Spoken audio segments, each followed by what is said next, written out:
जब मुस्लिम हुक्मरानों की जायदादें, उनके बच्चे, उनके इंटरेस्ट वो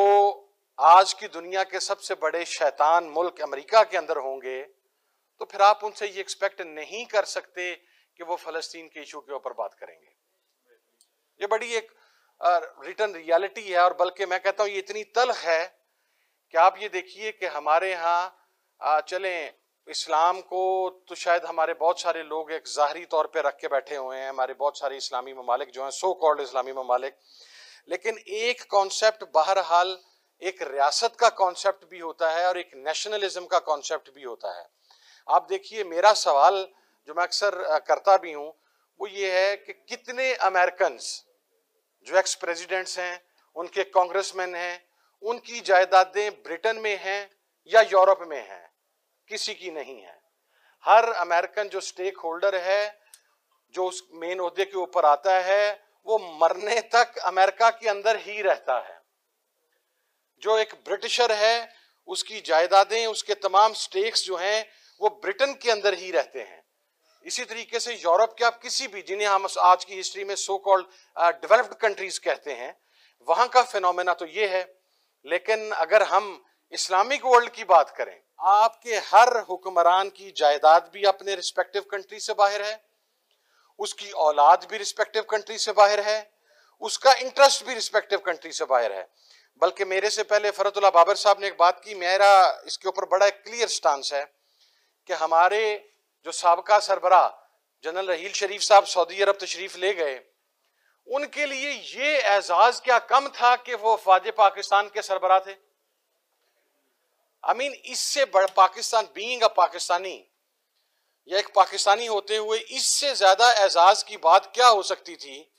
कि आप अफवाज पाकिस्तान के सरबराह थे, आप चीफ ऑफ आर्मी स्टाफ थे पाकिस्तान के अंदर, और फिर पसंद आए या ना आए, बहरहाल ताकत भी आपके हाथ में थी, तमाम चीजें आपके हाथ में थी। और एक कॉन्सेप्ट होता है कि रियासत के ये जो जिम्मेदारान होते हैं, ये अपनी कैपेसिटी के अंदर भी एक रिस्क होते हैं, क्योंकि इनके पास स्टेट के राज होते हैं। हमें सियासतदान तो नजर आता है कि वो लंदन में जाके बैठ जाता है या वो ब्रिटेन में, वो यूरोप में जाके बैठ जाता है, लेकिन हमें पाकिस्तान का वो साबका चीफ जस्टिस नजर नहीं आता जो अपनी चीफ जस्टिस के ओहदे से उतरते अपनी पूरी फैमिली को लेके अमेरिका में सेटल हो जाता है। हमें पाकिस्तान का वो जर्नल नजर नहीं आता जिसकी जिंदगी में ही उसकी पूरी फैमिली वहां पर सेटल हो चुकी होती है। हमारी टॉप सीक्रेट, जिसे हम प्रीमियर सिक्योरिटी एजेंसी कहते हैं, अगर उसके सरबराहान यूएई के या किसी और मुल्क के पेरोल के ऊपर बैठे होंगे, तो फिर क्या आप ये उम्मीद नहीं कर सकते कि हमारी रियासत के राज दूसरों के हाथ में जा सकते हैं? हमारी रियासत, और ये पूरी दुनिया के अंदर आप जाकर देख लें, कम से कम मेरे नॉलेज में नहीं है कि जो किसी भी मुल्क की अफवाज हैं, जो किसी भी मुल्क की प्रीमियर एजेंसी हैं, सीक्रेट एजेंसीज हैं, जो किसी भी मुल्क के सरबराहान ममलिकत हैं, उन्हें जाहिरी तौर पर नहीं लेकिन उन्हें प्रैक्टिकली फोर्सफुली उस मुल्क के अंदर रहने पर मजबूर किया जाता है कि अगर आप इस मुल्क में रहते हुए इस मुल्क के सदर बने या किसी इदारे के सरबराह बने, तो फिर मरना भी इस मुल्क के अंदर है। लेकिन हमारे यहाँ एक अजीब रवायत है कि हम उठते हैं और फिर हम मकसद, मेरा सवाल ये है, मैं आज पाकिस्तान की सिक्योरिटी एजेंसी से पूछ लेता हूं कि 2014 के धरने में तो आप मुझे बताते थे या हम सब लोगों को बताते थे कि राना सनाउल्लाह इतने अफराद का कातिल है। आप हमें ये एविडेंसेस देते थे कि ये शहबाज शरीफ के ऑर्डर्स के ऊपर ये कत्लेआम हुआ मॉडल टाउन के अंदर।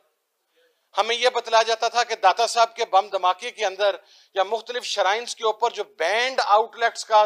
जो उनका इन एग्जैक्ट सेंस या इन लिटरल सेंस जो उनका प्रमोटर है वो राना सनाउल्लाह है। तो आज क्या सूरत हाल बनी कि जिन लोगों को आप हमें यह भी बताते थे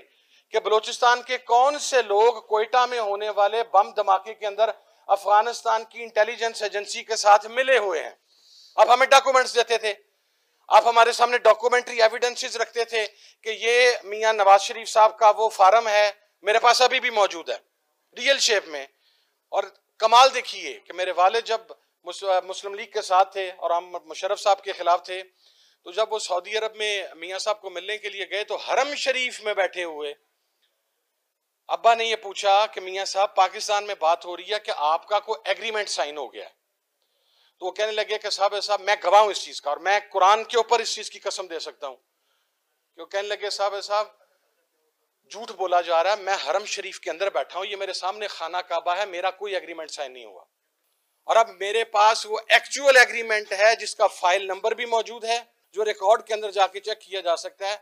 तो फिर मेरा पाकिस्तान के जिम्मेदारान से या हम सब का ये सवाल नहीं बनता कि जिन लश्करों के खिलाफ, जिन कालदम जमातों के खिलाफ,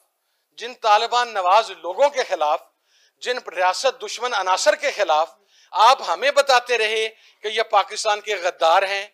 ये पाकिस्तान आ गया तो ये जनाब मोदी का जो एजेंडा है वो पाकिस्तान के अंदर लेके आएंगे, तो आज जब वो यहां पर आ गए हैं तो आप इन्हें सैल्यूट फिर किस मुंह से कर रहे हैं? फिर इसका मकसद ये है कि पाकिस्तान के अंदर गैर मुल्की ताकतों का एजेंट बनकर या साम्राज्य का एजेंट बनकर आप अपनी इज्जत भी करवा सकते हैं, आप ऐवाने इक्तदार में भी पहुंच सकते हैं। और अगर आप पाकिस्तान की बात करेंगे, अगर आप यहां पर कत्ल, और सबसे पहले तो इस्लाम के अंदर कंटेम्प्ट ऑफ कोर्ट का कोई कॉन्सेप्ट मौजूद नहीं है।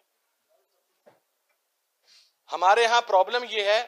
कि हम उन फैसलों को भी डिफेंड करना शुरू कर देते हैं। कंटेम्प्ट ऑफ कोर्ट का क्या मतलब हुआ? जनाबे वाला मॉडल टाउन की वो बच्ची बिस्मा आपकी अदालतों के बाहर रात सारी रात बैठी रहती है, तो रात 12 बजे उसकी अदालत तो नहीं खुलती।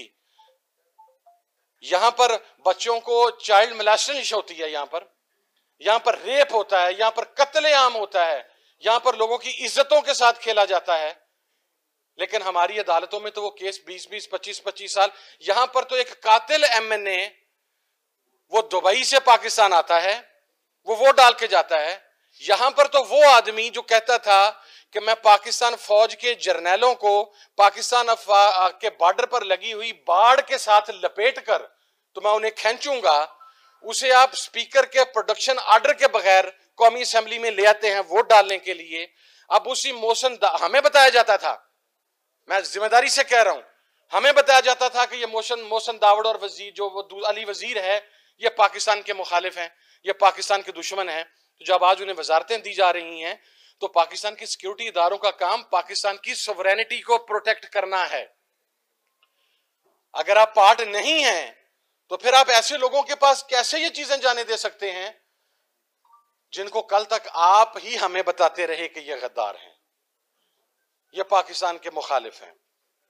और ये अदालतें ही हमें बताती रही। तो मैं विद ऑल ड्यू रिस्पेक्ट, फैसलों की इज्जत है और फैसलों की मुखालफत है। कंटेम्प्ट अगर इस्लाम के अंदर को कॉन्सेप्ट है तो कंटेम्प्ट ऑफ ह्यूमैनिटी सबसे इंपॉर्टेंट है, कंटेम्प्ट ऑफ कोर्ट कोई इंपॉर्टेंस नहीं रखता।